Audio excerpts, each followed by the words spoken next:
आज हम लोग बात करेंगे 75वें गणतंत्र समारोह की।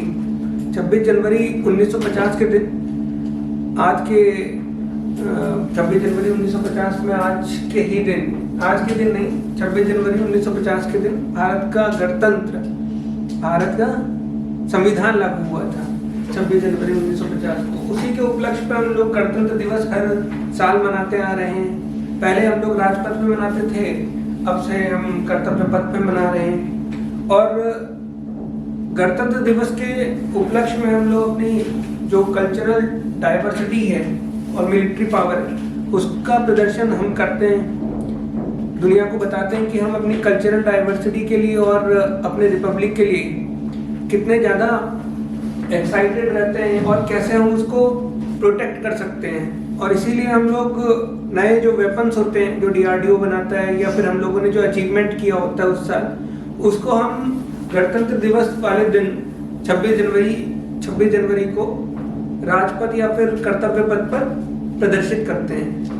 तो इस बार 26 जनवरी 1950 की बात करें तो 26 जनवरी 1950 से अब तक हम लोग 74 बार गणतंत्र दिवस मना चुके हैं और ये हमारा 75वां था, 75th।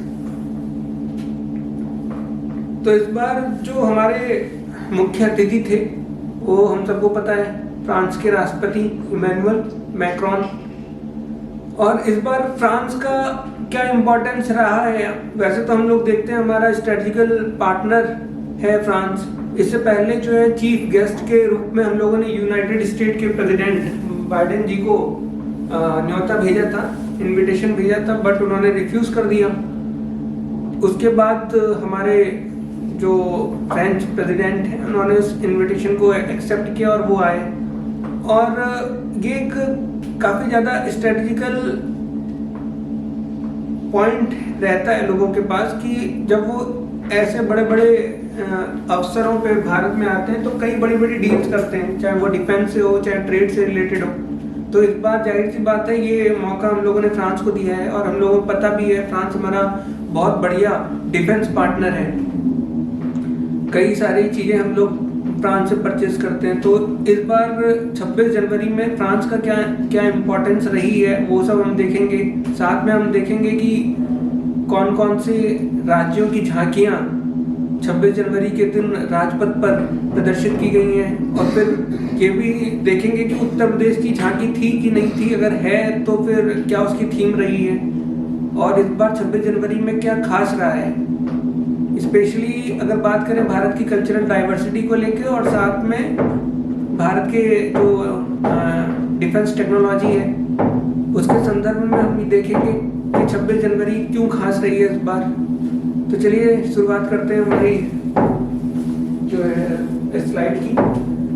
हम लोगों को पता ही है 26 जनवरी 1950 के दिन हमारा संविधान लागू हुआ था।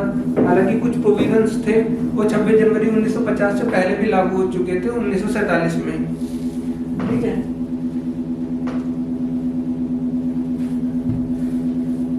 तो भारत जो है वो 75वीं गणतंत्र समारोह को सेलिब्रेट कर रहा है। चीफ गेस्ट कौन थे हमारे? French president.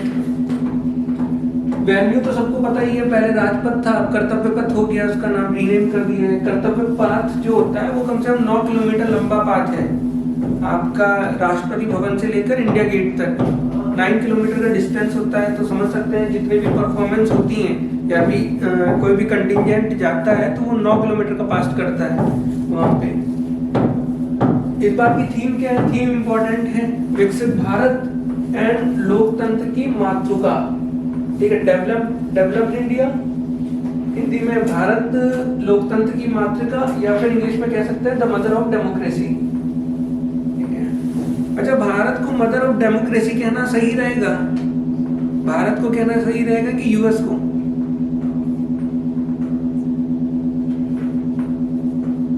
कुछ लग रहा है यहाँ पे मदर ऑफ डेमोक्रेसी अगर हम इंडिया को कहते हैं तो क्या ये सही है कि नहीं?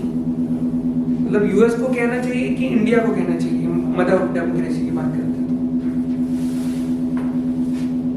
अब ये मत कहिएगा यूएस को हम फादर ऑफ डेमोक्रेसी कह देंगे, इसका एक अलग इंपॉर्टेंस होता है इस वर्ड का, ठीक है। Every year, the celebration marking the day features spectacular military and cultural peasantry. तो हम लोग पहले ही बता रखे हैं कि कर्तव्य पाथ पे 26 जनवरी के दिन जो है हम लोग क्या करते हैं, हम लोग अपनी कल्चरल डाइवर्सिटी को प्रमोट करते हैं और साथ में अपने डिफेंस टेक्नोलॉजीज को। इस बार जो है जो थीम थी इस बार भारत की जो इस बार थीम थी वो लोकतंत्र की मातृका यानी कि मदर ऑफ डेमोक्रेसी की बात कर रहे हैं, ठीक है। लेकिन जो मेन इंपॉर्टेंट फीचर रहा है इस बार वो नारी शक्ति रहा है। हम सबको पता है कि लास्ट ईयर में नारी शक्ति वंदना एक्ट आया था और उसी को प्रमोट करने के लिए कि भारत सरकार कितनी एक्साइटेड है विमेन एम्पावरमेंट के लिए, इसीलिए इस बार की थीम भी वो आपके वीमेंस के अराउंड ही घूमती है। तो इस बार अगर हम बात करें तो 13,000 वीमेन जो है वो आपकी रिपब्लिक डे में पार्टिसिपेट की हैं। तो इस बार पूरी रिपब्लिक डे की थीम जो है वो नारी शक्ति के ही आसपास घूमती है। ये इस साल की जो गणतंत्र दिवस है वो भारत में नारी शक्ति को प्रमोट करने के लिए दिखाई गई है, इस बार बताई गई है। तो नारी किस प्रकार का कंट्रीब्यूशन किया है रिपब्लिक डे में वो भी हम इस बार देखेंगे, ठीक है। For the first time ever the parade was heralded by over 100 women artist. ये जो वीमेन आर्टिस्ट आई थी इन्होंने ही स्टार्ट किया नगाड़ा और शंख वाली जो एक नया झांकी आई है इस बार जो 26 जनवरी है उसमें पहली बार नगाड़ा और शंख जो है उससे वो परेड की स्टार्टिंग हुई है। तो ये इम्पोर्टेंट हो जाता है कि ये नगाड़ा और शंख से इससे पहले कभी स्टार्ट नहीं की है नगाड़ा और शंख से। और उसको परफॉर्म किसने किया है, उसमें कम से कम 100 वीमेंस थी जिन्होंने इस नगाड़ा और शंख वाली जो कंटिंजेंट था उसको परफॉर्म किया है। और इस बार पहली बार ऐसा हुआ है कि तीनों ही सेनाओं का जो जत्था था या कंटिंजेंट था उसमें महिलाओं की पार्टिसिपेशन हुआ है। यानी कि आप देख सकते हैं कि पुरुष तो गायब ही होते जा रहे हैं हर जगह से, है ना। क्योंकि अगर आप आर्मी में बात करें तो वहां पर अगर देखा जाए तो वहां पे पुरुषों का वर्चस्व रहता है, लेकिन अगर वहीं से पुरुष विलुप्त हो जाएंगे तो फिर पुरुषों का जो भविष्य खतरे में पड़ सकता है ना। अभी तक हम लोग बात करते हैं नेशनल कमीशन फॉर वीमेन, लेकिन आगे चल के नेशनल कमीशन फॉर मैन उसका भी अगर हम लोग विचार करें तो ज्यादा वैसी बात नहीं होगी। आने वाले टाइम पे नेशनल कमीशन फॉर मैन की बात आएगी, है ना। ये हो सकता है ऐसा क्योंकि महिला सशक्तिकरण महिलाओं को इतना प्रमोट किया जा रहा है जिसमें अगर भारत की आबादी की बात करें तो 50% तो महिलाएं ही हैं, 50% पुरुष हैं और उसमें 33% रिजर्वेशन की बात कर रहे हैं, हम महिलाओं को दे रहे हैं। For the first time Delhi police had it's all women contingent. Delhi police ने भी जो है महिलाओं का कंटिंजेंट इसमें उतारा था इस बार पहली बार। तो जब हम लोग DSSB के एग्जाम देने जाते हैं दिल्ली सर्विसेज के तो वहाँ के लिए इम्पोर्टेंट हो सकता है। ट्राई सर्विसेज की बात कर रहे हैं यानी कि Indian army, air force and navy, इनका जो कंटिंजेंट था उसमें महिलाएं ही थी सारी, इसमें पुरुष नहीं थे। देख सकते हैं ये वाला जो बाइक वाला जो परफॉर्मेंस दिया था इन लोगों ने काफी खतरनाक था, काफी बढ़िया स्टंट किए थे। महिलाएं भी ऐसी कर सकती हैं, पुरुषों को सोचना पड़ेगा। और बात कर रहे हैं अभी नारी शक्ति की ही बात कर रहे हैं तो women pilots also enthralled the audience during the flight past. इस बार फ्लाइट पास्ट में भी महिलाओं ने ही पार्टिसिपेट किया है।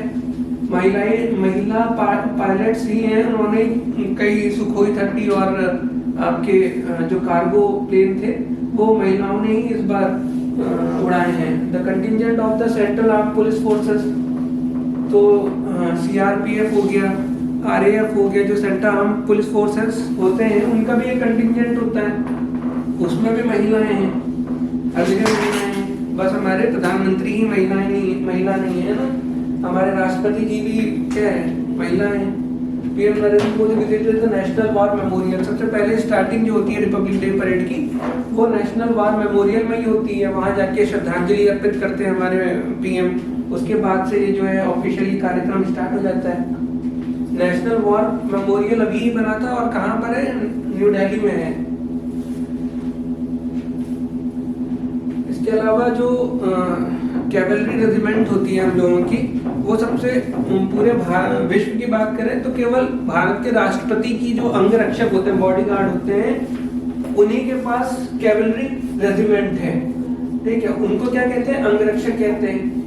और कब से स्टार्ट है ये प्रथा, 1773 से, जब रेगुलेटिंग एक्ट यानी कि वारेन हास्टिंग के टाइम से ये प्रथा चली आ रही है, ठीक है। इसके अलावा जो है इस बार जो है हमारे प्रेसिडेंट और फ्रेंच प्रेसिडेंट थे वो एक बगी में आए थे, ठीक है। इसका भी एक काफी ज्यादा इम्पोर्टेंस है। 1950 में इसी में जो है जवाहरलाल, जो भारत के राष्ट्रपति थे डॉक्टर राजेंद्र प्रसाद, वो आए थे, ठीक है। ये भी काफी ज्यादा ओल्ड प्रैक्टिस है हमारे भारत की। लेकिन जब यूएस के प्रेसिडेंट आए थे लास्ट टाइम, यूएस के प्रेसिडेंट आए थे, तब वो बगी में नहीं आए थे क्योंकि उनकी सिक्योरिटी ज़्यादा इम्पोर्टेंट होती है हम लोगों के लिए। तो वो जो अपनी जो कार होती है, जो प्रेसिडेंट की कार है, उसी में बैठते हैं, वो बीस्ट है ना, उसमें अगर मिसाइल अटैक भी करेंगे तो भी उस कार को कुछ नहीं होता है। तो उन्होंने मना कर दिया था।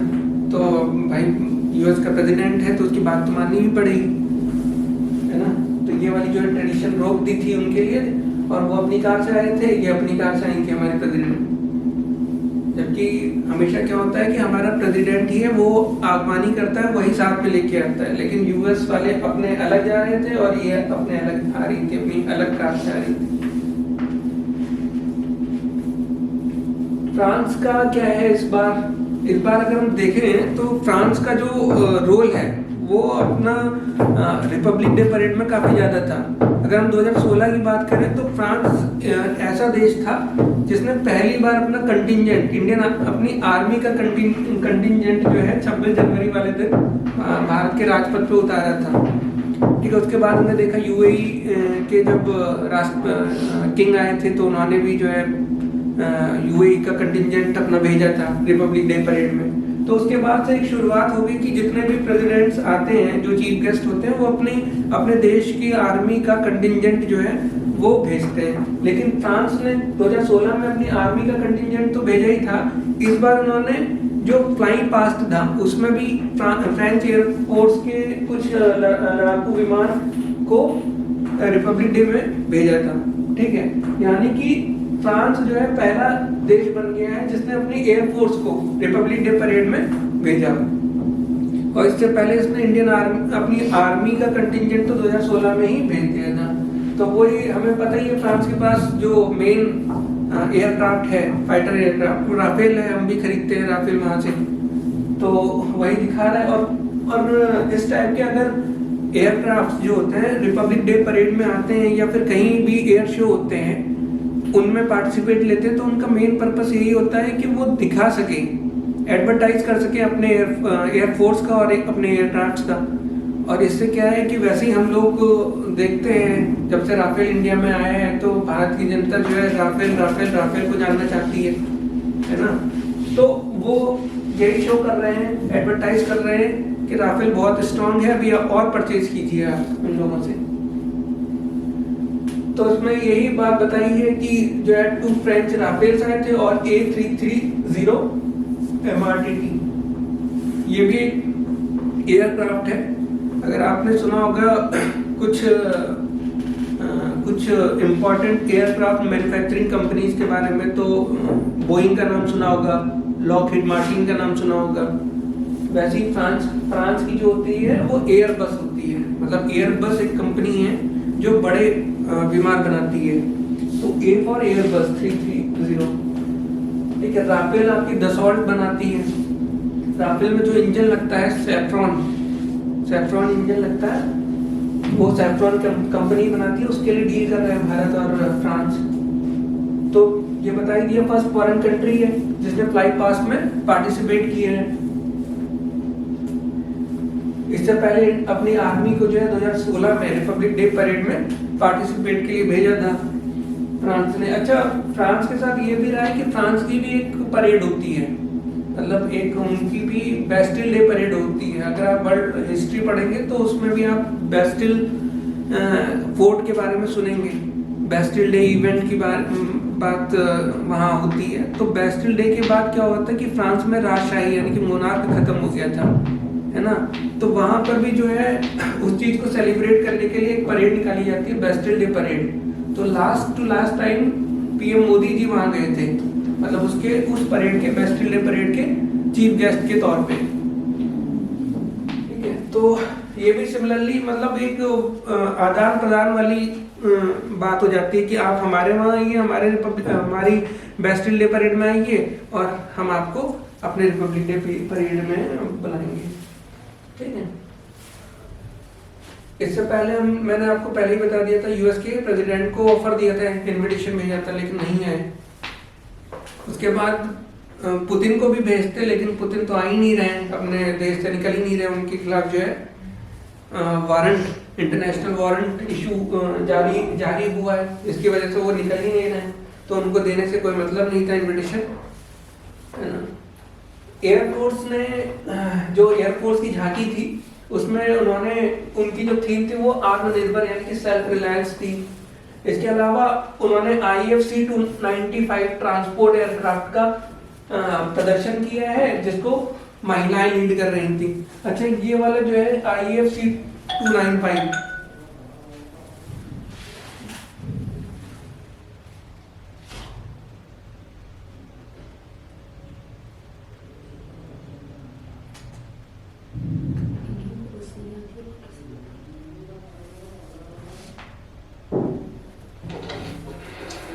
आदि भाई बताइए।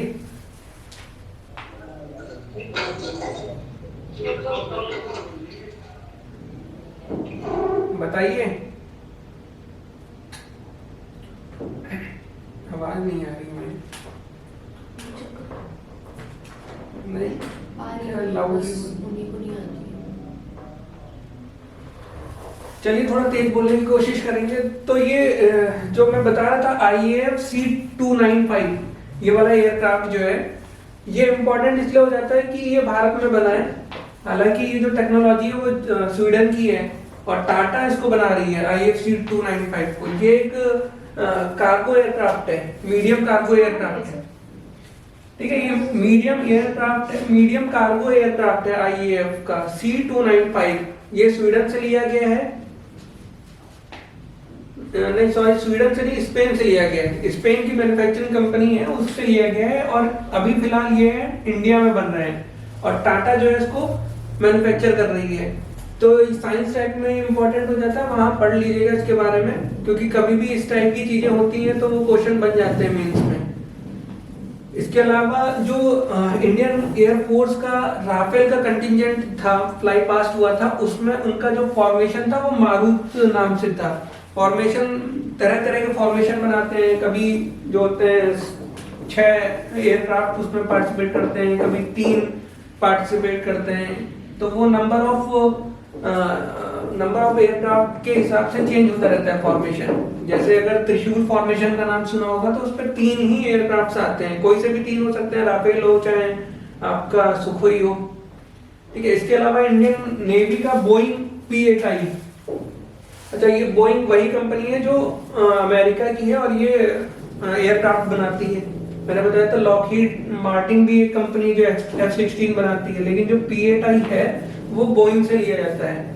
P माने पोसाइडन, ठीक है, 8 उसकी कैटेगरी है और I फॉर इंडिया, ठीक है। ये P-8I बेसिकली सबमरीन हंटर्स कहते हैं इनको, ये सबमरीन को डिटेक्ट करते हैं और बहुत ताकतवर विमानों में से एक है, ठीक है। इंडियन ओशियन में के प्रोटेक्शन के लिए ये वाले विमानों का यूज भारतीय नेवी करती है।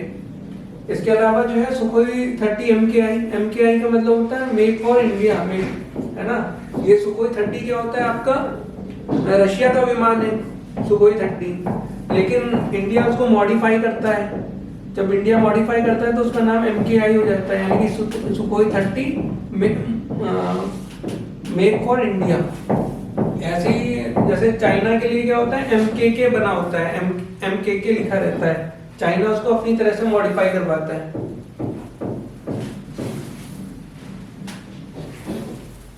इसके अलावा भारत का जो लाइट कॉम्बैट एयरक्राफ्ट था तेजस, उसने भी इस फ्लाई पास्ट में पार्टिसिपेट किया। इंडिजीनियस एयरक्राफ्ट है, हालांकि उसमें 60% इंस्ट्रूमेंट ही इंडियन से, बाकी सब बाहर के हैं, थोड़ा ध्यान रखिएगा। इसके अलावा जो एयरफोर्स थी उसने ये अर्जन, नेत्रा, वरुणा, भीम, त्रिशूल, विजय, ये सारे जो है फॉर्मेशन बनाए थे। ठीक है, फॉर्मेशन क्या होते हैं? ये विक्ट्री साइन होते हैं आपके। सभी जो स्क्वाड्रंस होती हैं उनका अलग अलग सिंबल होता है इंडिया में, और जब कोई ऑपरेशन सक्सेसफुली करके आते हैं तो वो विक्ट्री साइन बनाते हैं। जब जिस एयरबेस से वो अपने एयरक्राफ्ट को लॉन्च करते हैं और फिर जब जिस एयरबेस पे रिटर्न करते हैं तो उसमें एक विक्ट्री साइन बनाते हैं कि हम ऑपरेशन सक्सेसफुली परफॉर्म कर चुके हैं। ठीक है, तो यही कुछ फॉर्मेशन है, ये इंडियंस के नाम पर है, मतलब भारतीय संस्कृति पर आधारित है। अर्जन, नेत्र, वरुण, भीम, त्रिशूल, विजय। ठीक है, इसके अलावा एक बहुत स्पेशल, इन्होंने फर्स्ट टाइम ये टंगेल जो एयर ड्रॉप है इसको प्रदर्शित किया है 26 जनवरी में। ठीक है, ये किस चीज से रिलेटेड है? 1971 में जो इंडिया पाकिस्तान का वॉर हुआ था तो वहां पर एयर ड्रॉप किया था। एक पूरी जो रेजिमेंट थी, भारतीय सेना की रेजिमेंट थी, वो बांग्लादेश में टंगेल एक जगह है, यहाँ पर एयर ड्रॉप की गई थी। बहुत इंटरेस्टिंग स्टोरी है, काफी ज्यादा अच्छी स्टोरी है टंगेल एयर ड्रॉप की, आप लोग देखिएगा। ठीक है, तो जो इंडियन आर्मी की पैराशूट रेजिमेंट है उसको पूरी तरीके से यहाँ पर टंगेल जो है कि कहाँ पर है? बांग्लादेश में। तो याद रखिएगा, टंगेल जो है एक जगह है, कहाँ है? बांग्लादेश में। हो सकता है पूछ ले इस बार। ठीक है, तो यहाँ पर एयर ड्रॉप किया था किसका? पूरी रेजिमेंट का, पैराशूट रेजिमेंट थी इंडियन आर्मी की, और वॉर चल रहा था। बांग्लादेश की कैपिटल यानी कि ढाका को कैप्चर करना था, उसके लिए जो है हम लोगों ने एयर ड्रॉप करवाया था। ठीक है, मैं एक बार इसकी 1971 की डॉक्यूमेंट्री पढ़ रहा था, तो उसमें बताया था कि पाकिस्तान को बेवकूफ बनाने के लिए वहाँ जो जितने भी रेडियो सेट थे उसमें ये न्यूज़ फैलाई गई कि हम लोग कम से कम 5000 से ज़्यादा लोगों को एयर ड्रॉप करवा रहे हैं बांग्लादेश में, मतलब जो हमारी खुफिया एजेंसी है रॉ ने। बट क्योंकि इतने जवान थे नहीं हम लोगों के पास, और बहुत मुश्किल काम होता है, इतनी इनको ट्रेनिंग करवानी पड़ती है, उसके बाद जो है इतनी ऊंचाई से एयर ड्रॉप होता है, तो ले दे के कुछ केवल 500 सोल्जर्स थे, केवल 500, उनको जो है एयर ड्रॉप करवाया गया था। लेकिन उसका माहौल ऐसा बनाया गया था रॉ की तरफ से कि 5000 से ज़्यादा ही जो है इंडियन आर्मी के सोल्जर्स हैं उनको एयर ड्रॉप करवाया जाएगा, ताकि इससे क्या होगा, वहाँ के जो पाकिस्तानी लोग हैं या पाकिस्तान की सेना है उसका उनका मनोबल कम हो जाएगा। लेकिन कितने थे? 500 ही थे। तो बहुत बढ़िया स्टोरी है इसकी, है ना। ये वाला इस टाइप का, ये जो है एयर ड्रॉप, ये वाला जो है ना, ये पैराशूट, पूरी पैराशूट रेजिमेंट होती है, इसका हेडक्वार्टर आपका आगरा में है। तो ये इस टाइप का फोटो अखबारों में दिखाया गया और इतना बड़ा करके दिखाया गया है। अच्छा, इसमें से कुछ तो केवल स्टैचू हैं, मूर्ति हैं, पुतले हैं कुछ, ठीक है, उनको फेंका गया है ताकि लोग देख सकें। और क्योंकि वो तो काफी ऊंचाई से मतलब ड्रॉप कर रहे हैं, तो पता चलेगा नहीं इंसान है कि मूर्ति है कि क्या है, लकड़ी, जो भी मिल रहा है वो फेंक रहे हैं इंडियन आर्मी वाले, ताकि जो पाकिस्तानी सेना जो देख रही है या पाकिस्तान के लोग देख रहे हैं वो डर जाए देख के कि इतने सारे लोग आ रहे हैं लड़ाई लड़ने। काफी अच्छी स्टोरी है इसकी। इसके अलावा एक वो भी था, आपने सुना होगा कि ऑपरेशन गंगा चला था। एक जो हमारा एयरक्राफ्ट था उसको हाईजैक कर लिया था पाकिस्तानी टेररिस्ट ने, जिसके ऊपर अभी IC-17 या फिर IC-70 एक मूवी बनी है ना अभी, विकी कौशल जिसमें है, अभी याद नहीं आ रहा उस मूवी का नाम, वो भी देखिएगा, अच्छी है। उसमें भी बहुत अच्छी तरीके से स्ट्रेटजी बनाई थी और पाकिस्तान की बैंड बजाई थी उसमें भी। इसके अलावा DRDO के बारे में पता ही है हम लोगों को, है ना। एपेक्स ऑर्गेनाइजेशन है जो वेपन्स बनाती है, जो डिफेंस टेक्नोलॉजी पर काम करती है भारत में। Defence research and development organisation DRDO, उसने जो है रैमजेट टेक्नोलॉजी को प्रदर्शित किया था। रैमजेट टेक्नोलॉजी आपकी मिसाइल टेक्नोलॉजी है, जिसमें मिसाइल इंजन या फिर रॉकेट टेक्नोलॉजी हम कह सकते हैं, जिस पे काम करती है। ये पढ़ लीजिएगा, इंपॉर्टेंट है आपके। MPATGM, man portable anti tank guided missile, ठीक है। टैंक, जो टैंक को तबाह करने वाली मिसाइल होती है उनको MPATGM कहा जाता है। गाइडेड मिसाइल होती है, फायर करो और छोड़ दो, वो हिट कर जाएंगे टैंक को।